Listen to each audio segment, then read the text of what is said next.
Assalamualaikum warahmatullahi wabarakatuh. Waalaikumsalam. Sebelum kita mulai materi ini, sama-sama kita bertawassul kepada para kiai, para ulama, khusus kepada Rasulullah sallallahu alaihi wasallam, Muhammad Rasulullah sallallahu alaihi wasallam, thumma ila alihi wa ashabi wa dzurriyyati wa qurabati wa ahli baiti ajma'in. ولكافة الأنبياء والمرسلين والعلماء العاملين والفقهاء والمحدثين ورسولهم وفروعهم أجمعين خصوصا يا الله إلى مؤسس نهضة العلماء الحاج حضرة الشيخ هاشم أصعري وكياي وهب حسب الله وكياي بسر السمسوري وفروعهم أجمعين. الفاتحة. أعوذ بالله من الشيطان الرجيم. بسم الله الرحمن الرحيم. Alhamdulillahi rabbil alamin arrahmanir rahim maliki yaumiddin iyyaka na'budu wa iyyaka nasta'in ihdinas siratal mustaqim siratal ladzina an'amta 'alaihim ghairil maghdubi 'alaihim waladdallin. Bismillah walhamdulillah. Pada pagi hari ini kita memulai materi seraya berserah diri kepada Allah Subhanahu wa taala. Kita memulai tawassul tadi dengan harapan semoga para muassis Nahdlatul Ulama khususnya memberikan secercah barokah kepada kita semua sehingga materi ini bisa tersalurkan dan tersampaikan dengan baik dan mudah dipahami. Ini adalah materi inti, termasuk materi inti karena ini ilmu dasar. Namanya saja aswaja dasar, berarti ini dasar, fondasi yang sangat penting. Bagaimana bangunan kalau tanpa fondasi tidak akan bisa terbangun dengan bagus dan tidak akan bisa terbangun dengan benar. Maka begitu pula agama ini. Kalau tidak ada dasarnya, maka kita tidak akan bisa menjalankan agama dengan baik. Maka aswaja dasar ini sangat penting dan ini merupakan inti dari semua materi ataupun termasuk yang paling penting dari semua materi yang kita dapatkan. Maka mari kita sama-sama perhatikan baik-baik apakah maksud daripada aswaja ini. Karena aswaja ini sebagaimana telah kita ketahui bersama, setiap golongan, setiap aliran, setiap kumpulan, setiap kelompok berebut aswaja ini.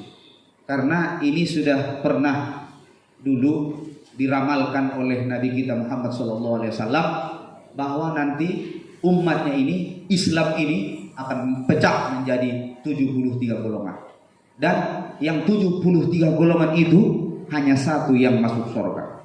Yang 72 semua masuk neraka. Kata Nabi, "Sataftariqu ummati ala thalathati wa sab'ina firqatan." Umatku nanti akan terpecah menjadi 73 golongan. Wahidatan fil jannah. Satu dari yang 73 golongan itu di dalam surga, sedangkan watintani wasaba'una fil finnar, sedangkan 72 golongan lagi berada dalam neraka. Makanya ini setiap umat Islam menjadi rebutan apapun alirannya. Wahabi pun mengaku ahlus sunnah wal jamaah, Syiah pun mengaku ahlus sunnah wal jamaah, Ahmadiyah pun mengaku ahlus sunnah wal jamaah. Semua golongan pasti mengaku ahlus sunnah wal jamaah. Maka kita harus paham apa itu ahlus sunnah wal jamaah yang sebenarnya. Karena ulama kita telah membuat rumus secara sederhana untuk mudah untuk kita paham. Nah, ini. Jadi aswaja itu secara etimologi terdiri dari tiga kata. Yang pertama ahlu, yang kedua sunnah, yang ketiga jamaah. Itu aswaja itu singkatan dari tiga kata ini. Ahlus sunnah wal jamaah. ASWAJA. Aswaja itu ahlus sunnah wal jamaah. S dan zai. Kalau zai nanti azwaja, itu nanti berpasang-pasangan suami istri, poligami. Dalam masalah poligami banyak istri dalam NU ini tak perlu dibahas-bahas karena itu sudah selesai. Sudah jelas ayatnya, ada yang mengatakan boleh, hadisnya pun banyak yang menjelaskan boleh. Jadi di NU masalah poligami tak usah dibahas-bahas, cukup dipraktekkan dan diamalkan saja langsung. Jadi aswaja ini, sebelum kita jelaskan satu persatu ini rumusan aswaja, kita harus kenal dulu aswaja itu kan. Jadi aswaja itu secara etimologi terdiri dari 3 kata. Yang pertama ahlu. Ahlu itu artinya pengikut atau kelompok pengikut. As-sunnah itu artinya ajaran. Makanya Nabi mengatakan alaikum bisunnati wa sunnatil khulafa'ir rasyidin. Wajib atas kalian mengikuti sunnahku dan sunnah khulafa'ir rasyidin. Sunnah itu artinya ajaran. Wajib atas kalian mengikuti ajaranku dan mengikuti sunnahku, kata Nabi, atau mengikuti para sahabatku. Nah, itu di dalam hadis Nabi. Nah, makanya kita harus paham ini. Kemudian as-sunnah itu dikaitkan kepada Nabi. Sunnah itu ma'udifa ilan Nabi, sama dengan hadis. Ma'udifa ilan Nabi sallallahu alaihi wasallam qaulan aw fi'lan aw taqriran aw sifatan.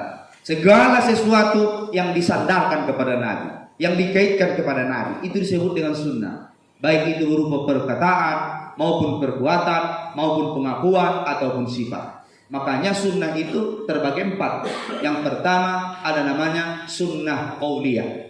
Itu perkataan Nabi. Seperti misalkan Nabi mengatakan innamal a'malu binniyat wa innama likulli imri'in ma nawa. Itu hadis qauli atau sunnah qauli, perkataan Nabi. Kemudian yang kedua ada hadis atau sunnah fi'li. Itu menjelaskan perbuatan Nabi yang menyampaikan sahabat. Sahabat menyampaikan perbuatan Nabi. Itu juga hadis. Itu juga sunnah. Misalkan sahabat melihat Nabi melakukan sesuatu, lalu sahabat ini menyampaikan kepada kita tentang perbuatan Nabi itu. Itu namanya hadis fi'li atau fi'liyah, perbuatan Nabi. Salah satu contohnya dari sahabat Huzaifah, beliau berkata, "Kana Nabi sallallahu alaihi wasallam yasusu pahu bisiwa idza qama minal laili yasusu pahu bisiwa." Adalah Nabi sallallahu alaihi wasallam apabila beliau bangun daripada tidur dari malam hari, bangun dari tidur malam, maka beliau membersihkan mulutnya dengan siwak. Nabi langsung pas bangun tidur siwak. Itu diceritakan oleh sahabat tentang perbuatan Nabi, dan itu termasuk hadis qauli. Contoh hadis qauli atau hadis fi'li, perbuatan Nabi Muhammad SAW. Kemudian yang ketiga, sunnah yang ketiga atau hadis yang ketiga namanya takriri. Takriri itu artinya persetujuan. Ada persetujuan Nabi, bukan perkataan Nabi, bukan perbuatan Nabi, tapi ketika dilakukan oleh sahabat, Nabi setuju. Contoh, Bilal bin Rabah melakukan sholat sunnah ba'diyah wudu. Setelah selesai berwudu, sahabat Bilal bin Rabah melaksanakan sholat sunnah wudu. Nabi tidak pernah melakukan itu sebelumnya. Tapi Bilal sahabat Nabi melakukan. Setelah sampai kepada Nabi perilaku sahabat Bilal bin Rabah ini, apa kata Nabi? Engkau benar wahai Bilal. Dan Nabi membenarkan. Itu namanya takriri atau hadis takririyah atau sunnah takririyah. Banyak itu. Nabi melihat perbuatan sahabat, disetujuinya. Kalau andainya tidak disetujui Nabi, pasti ditegur langsung. Jadi diam pun Nabi itu sudah tanda setuju. Walaupun tidak dibenarkan secara kata-kata, namun Nabi diam. Sudah tahu Nabi perbuatan sahabat itu, tapi Nabi diam. Tidak menegur dan tidak pula menyuruh. Itu pun sudah termasuk takriri, persetujuan. Karena as-sukutu alamatur ridho. Diam itu termasuk petanda setuju atau suka. Kemudian yang keempat ada namanya sifatan. Hadis atau sunnah ada yang sifati atau wasfi, menjelaskan tentang sifat Nabi. Bagaimana rambut Nabi, bagaimana kuku Nabi, bagaimana kulit Nabi, bagaimana dahi Nabi, bagaimana jenggot Nabi, kan? Bagaimana kumis Nabi, menjelaskan tentang sifat anggota tubuh. Itu namanya hadis sifati.